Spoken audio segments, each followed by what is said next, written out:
temporary.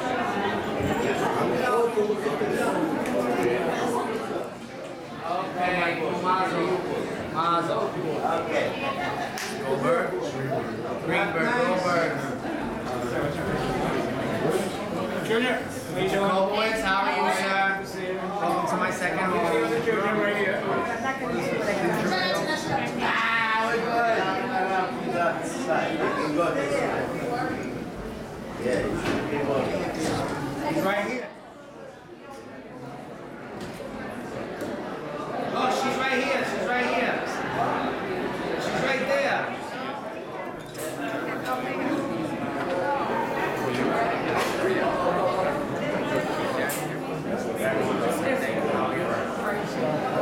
That's right. Right now.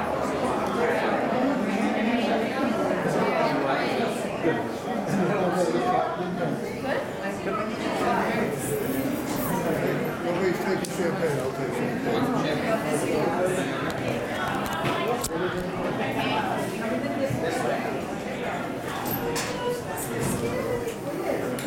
I'll be with you. Howdy.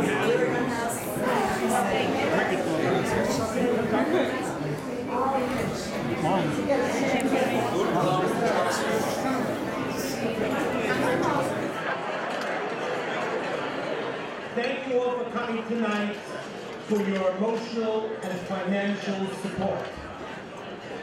I'd like to gratefully acknowledge the presence of our distinguished community rabbanim, as well as Supervisor Santino and Councilman Blakeman for their assistance with the construction of our new building on West Broadway in Woodmere.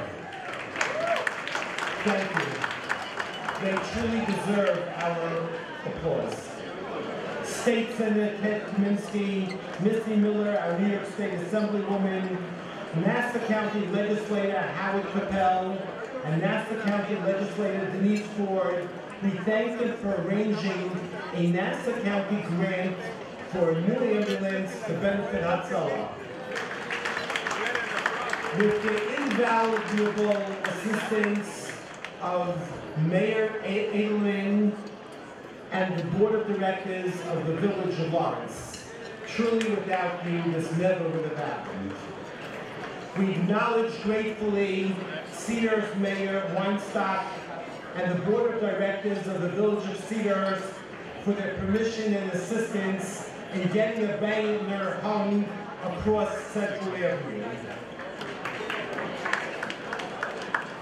I would like to express our thanks to the representatives of the local police and fire departments, the various inspectors and chiefs that are here tonight.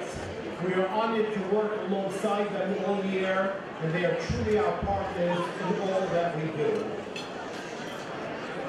Two more.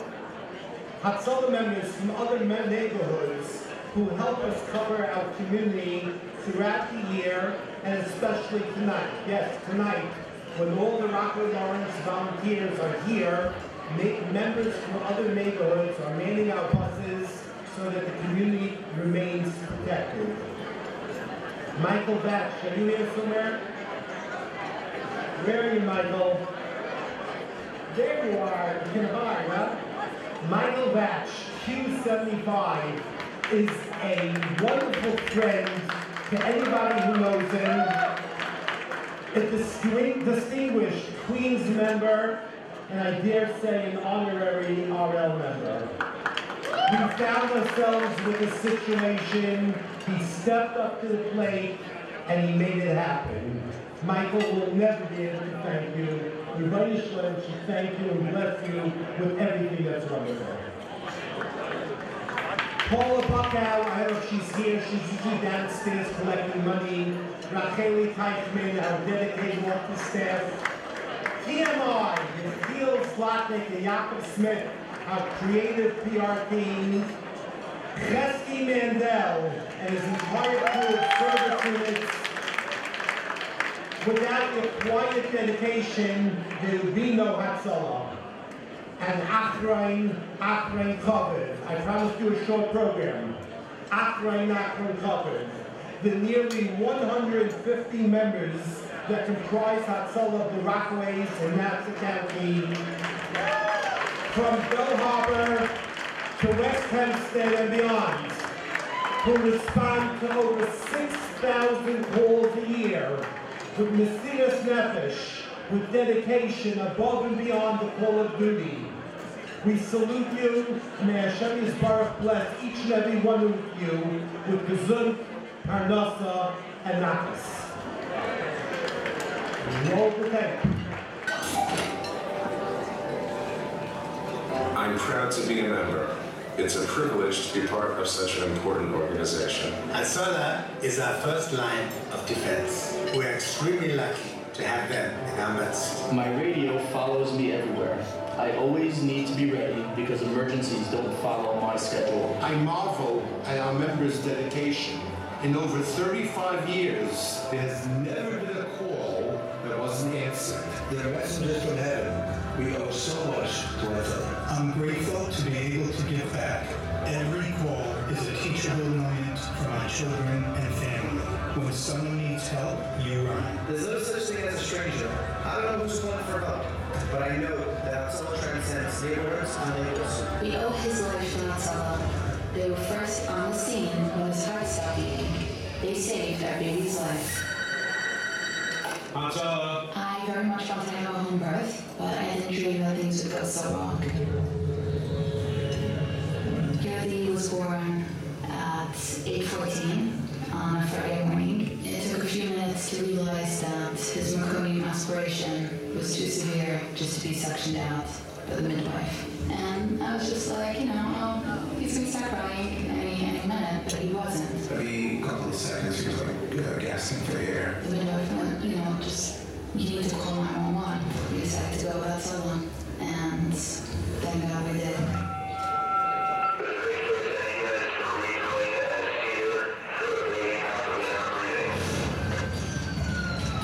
They came, it was like in 2 seconds, it was ground zero outside. It was everybody was there. Baby was good and responsive. We started CPR immediately. Within a minute or two, the medics arrived and started doing advanced life support. When you walk into a baby that's not breathing, there's no time to think, you gotta act. Put the patient on the cardiac monitor. We saw that the baby had a heart rate of the 30s. For all practical purposes, the baby's in cardiac arrest. I'm preparing myself for the absolute worst. The baby's whole life starts standing in front of you. You're responsible for the baby's life. They're totally in control. They know exactly what they were doing. The whole team knew exactly what needed to be done, how to do it in the most efficient and quickest way. That alone gave me a comfort feeling, I'm in good hands. They rushed him to the hospital, had to stabilize him. His heart was going all over the place. There was a Hatzalah guy on that stretcher with the baby doing CPR the entire way. The baby was still in a critical condition. It was unclear what the outcome would be. In a little way, the hospital was something on the road that I incubator and I was short cast. He was like on the stretcher, pumping, and guess you did the intubation. Once it happened your way, we administered epinephrine down the ET2 and continued to the hospital. By the time we got to the hospital, there was a whole team of Hatzalah members. Aside from the medics and EMTs, they had psychologists and a lot of support staff and administration came to help families do this. That time I was like thinking, wow, people really care. It felt like a little family formed in the last couple of minutes.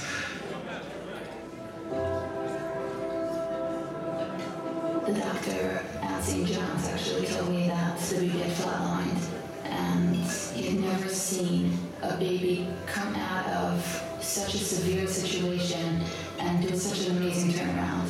If not for the quick intervention and him being intubated right away, he probably wouldn't have made it, never mind coming out of it without a scratch like he did. It was really hard to it. It felt that they really cared. They really were looking out for the betterment, not only of the baby, but of the family. Everybody should be okay. What's going on? Do you need anything?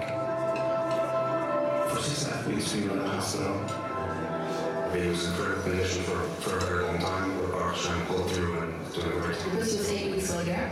We invited the paramedics and some of the Hatzalah guys to come over. They were very emotional seeing him like that. They did not expect that. It was probably the most emotional center that I've been to. The baby that was blue was crying by the birth. It was, wow, It's unbelievable that the baby came so far.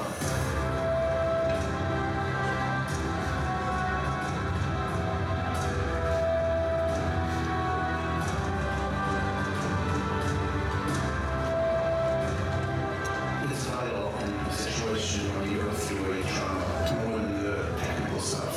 There is also an organization that feels for you, cares for you. We tend to take Hatzalah for granted, and sometimes we can even get annoyed with speed cars and the lights and sirens, but it's not until you have a life and death situation of your own that you realize how important and what an essential role they play in our lives.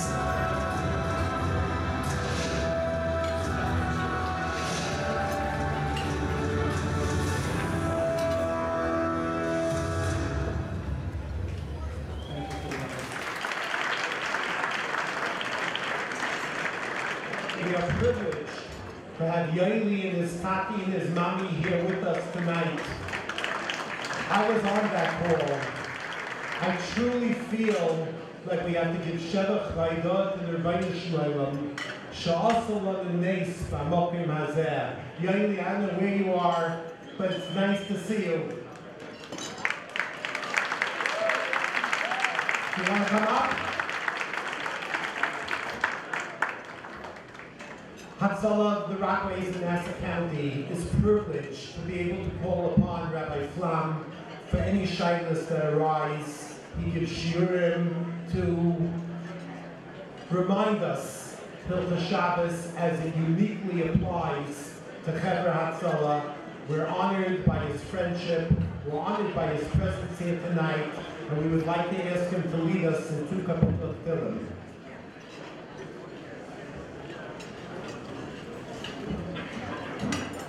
We will recite together, please stand, Kapitel Kuf Chaf Aleph, 121. Shir Lamalos, Eser Ayalorin, Negayin Yov Ezrein. Ezrein, Nehim Adina, Yosei Shomayim Haaretz. Ayitei Lamod Raglecha, Hayanum Shemrecha. Hinei lo yanum v'lo yishon shomer Yisrael. Adonai shomerecha lo yitzilcha yad yeminecha. Yom ha'am Hashem lo yakecha v'yareach b'layla. Adonai yishmorcha mikol yishmor es nafshecha. Adonai Yishmor Tzeis Yovecha V'yatov Yadachlam. Kapitel Kuf Lamed. Shiram Halos Mimamakin Karasicha Adonai. Adonai Shema V'koili Ki el Kashavaz Havilan V'yeno Aznecha Kashavaz V'kol Tachanunai. Imavonai Tishma Yohadinai Miyamot. Ki Yimcha Slicha Leman Tivarei. Ki Visi Adonai Kivso Nafshi V'lidvara V'chalti. Nafshi Adonai Mishoimrim Laboker Shoimrim Laboker. Yachel Yisrael Hil Adonai Kim Adonai Yachesed V'adei Imoy Fados. V'hu Yiftes Yisrael Mikol Adonai Sav.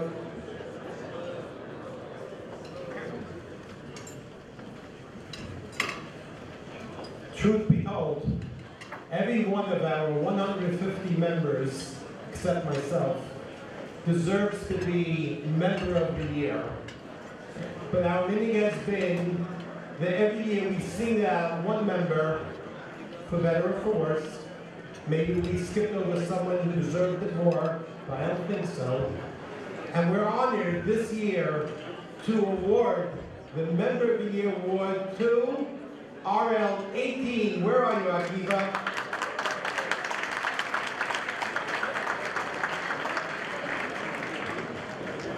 Akiva, don't make me come after you.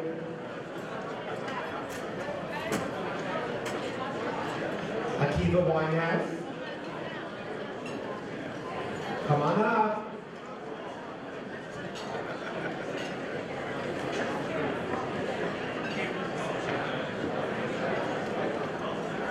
Akiva Winehouse, don't keep us waiting.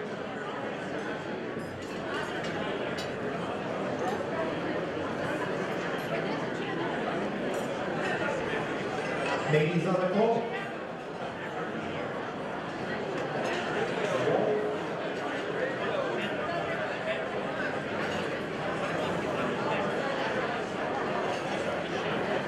Akiva Winehouse going once. Maybe we should wrap them off with someone else.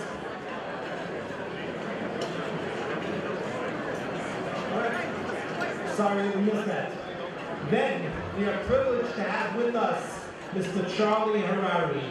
Some of you may remember that we had the privilege of hearing him a number of years ago, and the room was absolutely silent, in awe of his words. I am a fan, and I'm sure you all are as well, Mr. Charlie Harari.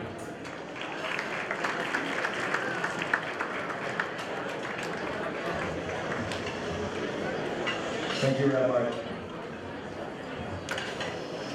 Truly honored to be back. I'm looking at the distinguished podium,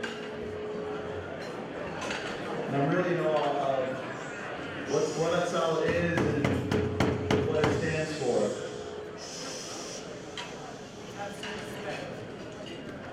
Just a few minutes. I just want to tell you a couple of stories and then call it a night. So, I happen to be a guy that loves holidays. I love yontifs. All types. Jewish, some non-Jewish. And my favorite non-Jewish holiday, it will be a Jewish holiday one day, I'm sure of it, is a holiday that I take very seriously. It's called Super Bowl Sunday. You may have heard of it. It's a great holiday, and it's very religious. It's the same time every year. There's candlelighting kickoff right after Shkia. There's food, usually meat, hopefully dead. And it's very religious, right? Men and women are never together, they're always apart. It's like a very religious yontif that I have. Now, I grew up in Brooklyn, and when you grow up in Brooklyn, you have sports rules. When you're young, you choose if you want a little life of enjoyment or a life of pain. Should you choose enjoyment, you'd become a giant Yankee fan.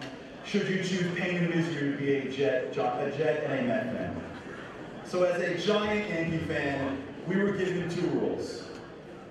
Rule number one is, you love New York. Then they hand you another rule, which is you get a city you get to hate. Who is the city that we hate? Boston. So when you wake up in the morning and the Yankees win, it's a good day. You wake up in the morning and Boston loses, it's still a good day. That's how we live. So you can imagine Mike Lee in 2008, when the battle between good and evil took place on the greatest holiday of the year. The New York Giants versus the New England Patriots, February 2008. Patriots, if you remember the game, was undefeated. The Giants came in the underdogs, but as Jews we know, that doesn't matter. And the game was incredible. And as you can imagine, the Patriots were winning, and they got all the way down to the end of the game, and we were led by a man named Eli Manning. Anybody know Eli's full name? Elisha, Jewish prophet. Coincidence? I think not. And Eli Manning's got the ball, and he's driving down the field, and it's third and forever. Everybody remember this? I'm going to share this so I can live it in my head. Thanks for listening. And Eli's driving down the ball, and it's third and forever. And he looks up the field, and no one was open. And out of the linebacker, out of the scrimmage line, and a hand comes in from the Patriots and grabs his jersey, but like the Jewish people, he will not go down. And he spins to his right, and he runs to the sidelines, and he throws a prayer to a jumping player named David Tyree. Alicia, David, anybody seeing this but me? Anyone religious? David Tyree makes the catch. 2 plays later, Plaxico Boris, touchdown Giants, La Yehudim Haisa, Ora, the Simcha B'Sasam. I don't know what Gan Eden feels like, it's probably close to that. And I had a guy next to me from Boston, which made it so much better. And I remember going to bed that night and just being in heaven. What could be better than watching the Giants beat the Patriots? And I woke up the next morning and I got on a plane to Pasadena, California to go back to my job. What I do for a living is I run a department on capital markets and real estate. I spend a lot of time on the road, a lot of time in investor meetings, a lot of time pitching and explaining markets. So I flew to Pasadena, California to speak about the New York market. And I gave a presentation at a conference room to a bunch of high net worth investors about why New York is resilient and where the market is going, et cetera, et cetera. I'm sitting in the room with maybe 20 people the day after the Super Bowl victory, and as it's over, a guy gets up to me and asks right at me. And as he's walking at me, I can peg him. If you're on the road enough in different environments, you can peg people. I can peg him. He's must be mid-60s, short haircut. Well, you can tell he worked out. He's got a big upper body, and he's coming at me like a bull. As soon as you see that coming at you, know it's ex-military. You know what I'm saying? 65-year-old guy looks like he can knock me over. And I know what's happening because they have the strongest handshakes. As he shakes their hands, he like crushes you. And he's coming, I'm like waiting for my bones to break, and he's coming right at me. And he puts out his hand, and I'm like, oh, here we go. And he shakes my hand, and he's like, good job, son. I'm like, thank you, Dad. I appreciate it. And he looks at me and goes, so you're from New York? I'm like, yeah. After you tell me, he goes, you won a game last night? I said, yeah, it was a great game. He goes, you know, that was one of the best Super Bowls I've ever seen. I said, I agree. He goes, I'm going to tell you why. Because in that Super Bowl was the hero's moment. I said, the hero's moment? He goes, I'm ex-military. I'm like, yeah, I know. He said, I was in the military for 20 years and I got injured. And they put me, because I was a great soldier, in the military academy. And for the rest of my career, I trained soldiers. And I would train my soldiers to recognize the hero's moment. Last night, in one moment of the game, I saw the hero's moment. Now, I don't know if you know me personally, but I'm like a junkie for this stuff. I'm like, what is the hero's moment? That's what I want to talk about today. We walk around, you see posters, you know what we say? Silent heroes. We call Hatzalah members heroes. Why? Because they save lives? Is that why they're heroes? And if they wouldn't have saved a life? If they go on a call and it's not life-saving, does it make them less of a hero? What is it that makes them heroes? I would say even more. We have people on this dais that are heroes. What is it that makes maybe me and you, hopefully, but that makes somebody a hero? So I want to talk about one Jew. I feel like this Jew doesn't get enough time in the spotlight. It's because the holiday that he's connected to doesn't get enough airtime. Lots of what we know about our ancestors is based on how many speeches are connected to the holidays that they're associated with, or how much time they get in the Torah. But if you don't get a good holiday next to you, sometimes we don't know enough about them, especially as you get out of school. But maybe one of the greatest Jews ever was a Jew that when Moshe Rabbeinu got up to Shemayim, if you could just for a second, just for a minute, just picture how insane this is. The greatest man ever gets up to God, and God is writing the book that's going to civilize humanity. And the Gemara Menachos says that he stands up there, and when Moshe gets there, he sees Hashem doing something. He's affixing crowns on the letters, and he asks God, what is this? And God says, oh, no, this isn't for you. In a bunch of generations after, there's a man, and his name is Rabbi Akiva, and he's going to know how to understand these crowds. And Moshe Rabbeinu, the Gemara says, is so taken by this that he turns around, and the Gemara says he is transported back to Rabbi Akiva's basement, and he's sitting in the back of the audience. And he sees him, and he's so blown away that he's almost misyayish. He feels bad about himself until finally Rabbi Akiva says, "This is Halacha Moshe B'Sinai," and he feels better. There's a man named Rabbi Akiva that we don't know enough about. And you would think that somebody at this level where Guy and Moshe are holding by must have been born like in whatever was the equivalent of like Meir Sharon back then, and from birth was the smartest kid ever, and he was coddled and fed Torah 24/7 until finally he became Moshe. But that's not the case. If you know his story, Rabbi Akiva didn't show up until 40. Picture, however old you are, picture in your life right now not knowing one word of Hebrew until 40. You would still be struggling through it in 2017 when everything's available online. Can you imagine back then? 40 years old, sitting in an Aleph-based class. And Rabbi Akiva doesn't just become a Gadol Hador. He doesn't become a Rosh Yeshiva. He becomes everything. He becomes the Mani. He becomes the leader. He has 24,000 students. That's bigger than Lakewood, the Mir, and Yeshua combined back then. But not only that, and this is where it gets awesome, he doesn't only become the greatest man in Torah. He leads the greatest military campaign in Jewish history. We don't appreciate what happened post-Korban bias when Rabbi Akiva picked Bar Kokhba, and together they launched a raid almost against the Roman Empire. And if you ever studied Roman history, you understand the Roman Empire was a big deal. The Roman Empire brought back their greatest general, a man named Julius Severus, because they were worried that if they would win in Judea, the whole empire might have collapses. Rabbi Akiva led an empire that almost brought down the Roman Empire. He had everything. He was everything, and everything was going perfectly until this period of time. Right now, we sit in his period of time because right now, something happened with his students. A plague broke out, and they started to die. And his students, ever go to a shiva of a student that dies? Just because it's in a book doesn't make it any less tragic. 24,000 right now, he watches his spiritual empire collapse. And just when this is collapsing, it only gets worse, because Bar Kokhba starts to lose, and the city of Beitar falls, and Rabbi Akiva, at the apex of his life, with everything ready to go, sees one thing: death and destruction.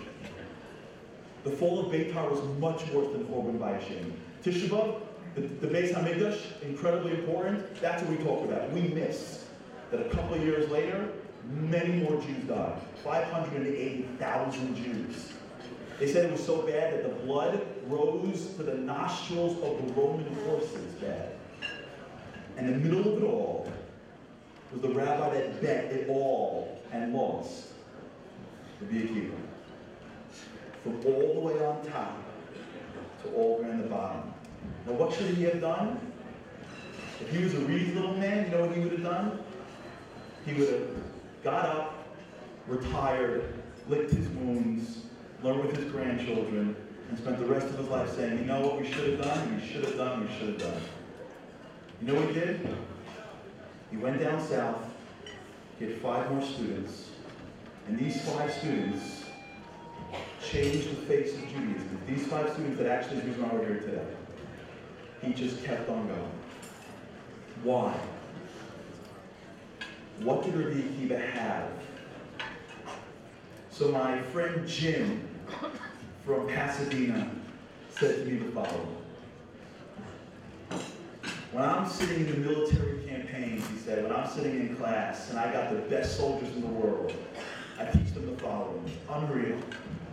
He tells them, listen, you guys, there's a difference between good soldiers and great soldiers.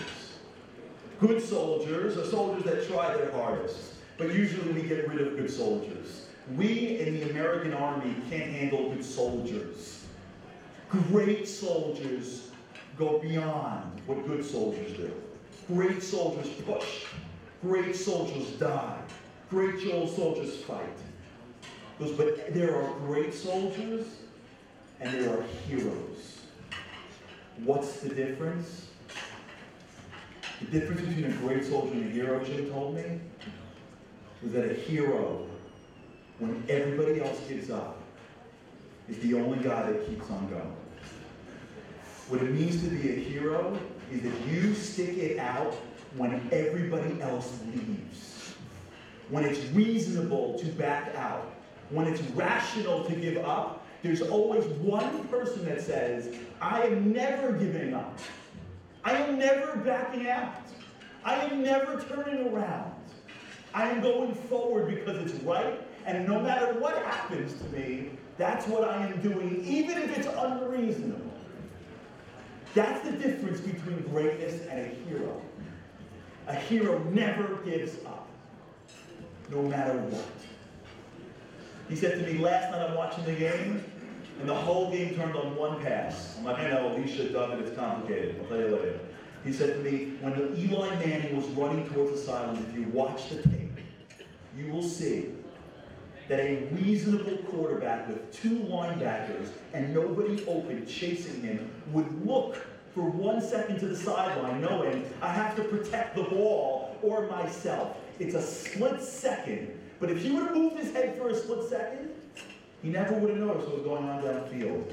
He was running and his eyes never left the field because he never gave up.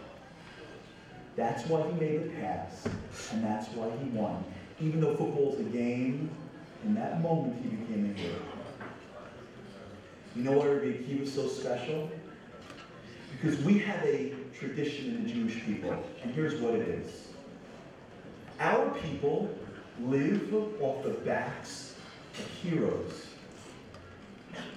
We always have stories where most people turn around and one person steps up. 10 brothers turn around when Yosef stands and goes, I'm keeping Binyamin. And one guy, just Yehuda, steps up.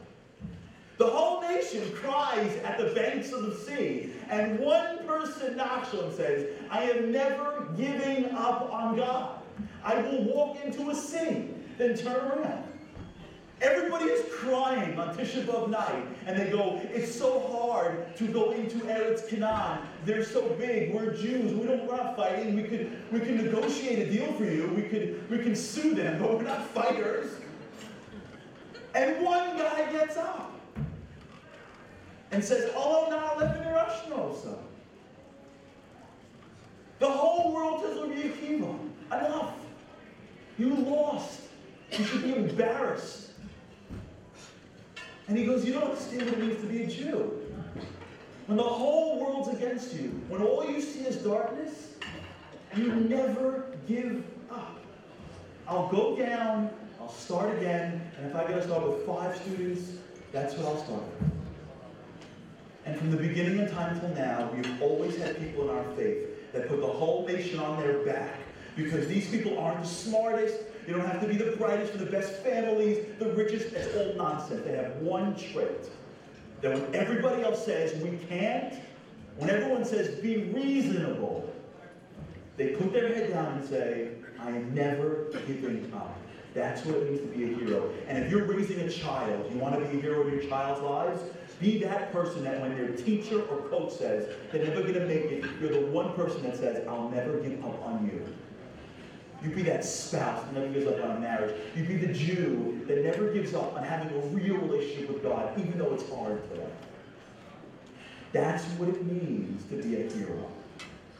That's the hero's moment. That moment that we have in life that happens to us, where everyone around us gives up. And we reach deep down and go, I'm never giving up. You know what? I gotta tell you this, and I'm sorry that it's not. I love this organization for the following reason. It's not because you save lives. That's incredible. That's not why I love it. When I see Hatzalah guys, they're embarrassed with me because I treat them like they're my heroes. They're like, we got it, Charlie. We got it. They like this. I'll tell you why. I'll tell you why Hatzalah is so good and why it's so incredible for us. Because it's built on the concept of we never give up. It's built on, we live in a great country. We have great health care. We have great opportunities, but we came up with this idea that when it comes to our family, we shave off seconds. We go in the middle of the night. We will fight every single second if I can help my brother and sister who I don't even know. I will never give up a second or an inch if I can run for a Jew. Because I will never give up. It could be the worst call at the worst time. You'll see 15 guys come in, and I guarantee you, if you haven't been on a Hatzalah call, you will see every Hatzalah member, every one of these guys. It could be the worst scenario. You'll see at every one of their eyes, there isn't one guy in that room that has given up. And you know what's great about Hatzalah? The members don't even realize it. They think they're regular guys. We have Hatzalah in our family. My wife has a lot of Hatzalah. The Lower East Side of the Lazar family is our mishpacha. They're a Hatzalah family. We sit at Hanukkah parties, no joke. And we're like, what'd you do last night? He's like, well, nothing. I'm like, oh, okay, did you see the game? He's like, no, I was dispatching from 12 to 4 in the morning. I'm like, excuse me? I'm sorry, you say 12 to 4 in the morning? And then when she was doing what happened, I was like, no, nothing. Yeah, we went on a call, we say someone's like, no, it was 2 o'clock in the morning, we got it. And I'm like, are you guys serious? You think it's normal to work a full day in today's day and age, how hard it is to make a living? Work a full job, have a family, pay your bills, be a good dad, and then get a call at 2 a.m. You're still going to Shabbos in the morning. You're still going to work that morning, get a call at 2 a.m. You don't even know who it is. Not a family member. You're just another Jew. And have that gumption to get up in the middle of the night or in the middle of the day, or when you sit down. I've seen this so many times. Guys sit down after a long week at a Shabbos table. They look at their kids. They don't want to be at the Shabbos table. I would die. My whole week is about those 3 hours on the Friday night Shabbos table. And then the call comes in. And they just get up. Then that's it. Shabbos is done. 4 or 5 hours. Not an inch. Everyone's telling you to be reasonable. They're unreasonable in how they treat each other. They're irrational in how much strength they have to draw on constantly. It's their Christ that we have to be safe. What makes Hatzalah so great is that they're silent heroes. They live that hero's moment day in and day out. No one knows. No one pats them on the back. They don't even ask for it. Because that's true heroism. You go beyond the call of duty all the time and never raise your hand once. It's part of your life. Even now, you say thank you to them, they're like, for what? Thank you for what? What are you talking about? No idea that what they stand for is what it means to be a Jewish hero. We have always lived on the backs of the few Jews that step up and say, I am never giving in for my people. Hatzalah represents that to us. They're more than the cause. They're the symbol of what we can do in our lives. And I gotta tell you 2 things and then I'll end. The reason, I want to just talk for a second to Hatzalah guys. The reason why you do this, and you know this already, but I gotta say it, because I live it. I know what it's like to have a wife. And I know what it means to have the support of my wife. The reason why you do it is because of who you are and you're a hero. But when you're on it, you've got the adrenaline rush of doing it. But the true reason why you do it is because when you get up every time to run to that call, you know that your partner in life thinks you're a hero as well. You know that there's somebody that supports you, that'll take care of the kids, that'll cover for you, and that is there for you no matter where you go. The real reason why you are who you are, and who needs a real entourage support, are the wives of the Hatzalah. But they don't get to have, after the 2 days, they're giving to you, they don't get any of the keys, they don't get to drive with the sirens, which we know you love, they don't get to get all the red lights, please. And the best part about it, it's cool. We know that even though the call's already done in the hospital, you're still running red lights and putting on the sirens. We know. It's okay. And my bracha to Hatzalah is the following. Even though you won't say it out loud, I hope that just for a moment tonight on the way home, you take a deep breath and you realize that you're just not regular. That you represent something special in our people. that the rest of us really appreciate you. And that, you know what, we've appreciated, you're like a Jewish mom. We forget to say thank you, but we know no matter what, you call your mom, she's always there for you. We almost live where you're so good that we forget that we even need you. We just all expect you to be there without even saying thank you or anything like that. It's so much that you're there for us that you're already part of the fabrics of the wallpaper. And that is in itself the godless. You get to be heroes without always flaunting it, because you do it for the right reasons. You represent what's right about our people and who we can be. And my bracha to you is that we should see a time where you lead the parade to retire the buses and your cars. Because I know for sure if Mashiach comes, you'll be the first one there. I am positive about it. That comes in, even if I find out about it on buses and IAs, so I'll go for your, get all the walkie-talkies. In a minute, I'll see hundreds of buses and all the sirens, and most likely we'll leave at JFK because it's Mashiach. He's definitely not flying Newark, that's for sure. He's coming to JFK, so it'll most likely, and more likely, if Mashiach comes, it's going to be this Hatzalah, I think, that'll probably lead the way to the airport. And my bracha to you, honestly, is that you should lead the way. I should be alive to see you pull up your vans for the last time, hand the keys over to Mashiach, and know in your heart that every second that you gave up for our people, and every Friday night meal that you missed, and every hour of sleep that you lost, and every time you went to a family that was in the worst pain of their lives for their own child, and just your presence was enough to calm them for a minute, not to mention the life that you saved, that it will all be apparent to you that all of it was the reason why we get to live Mashiach's kingdom. May it come soon in our days, and here again.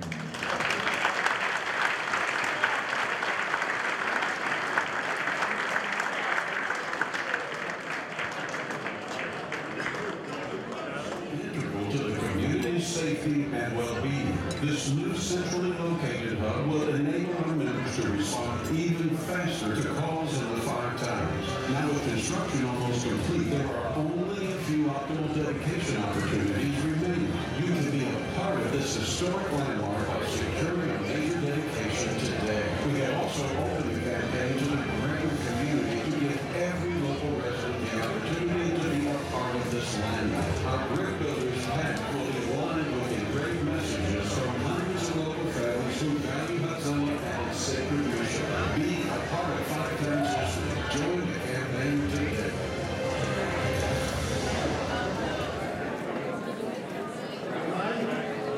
Thank you. 1 moment and we're finished.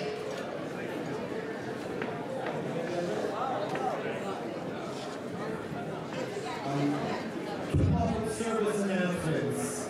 Our 10 ambulances are constantly being retired and updated. We're always looking for donors, as well as our new building still has a number of dedication opportunities. And lastly, and I mean lastly, as you pull into your driveways tonight, look at your address numbers, if you have them, and their illumination, if you have. And ask yourselves if Hatzalah can find you in case of an emergency. I said this is the last thing, and I'm ready to get back. Sitting to my right are the 2 individuals who brought Hatzalah to our neighborhood approximately 35 years ago. If not for Rabbi Yaakov Bender, Rosh Hashiva, and Yeshiva Dr. Bender, if not for Shailos and Wolowitz, I love those about telling you today. We all owe them a tremendous debt of gratitude. Thank you. Thank you all for coming. Please have a wonderful talk.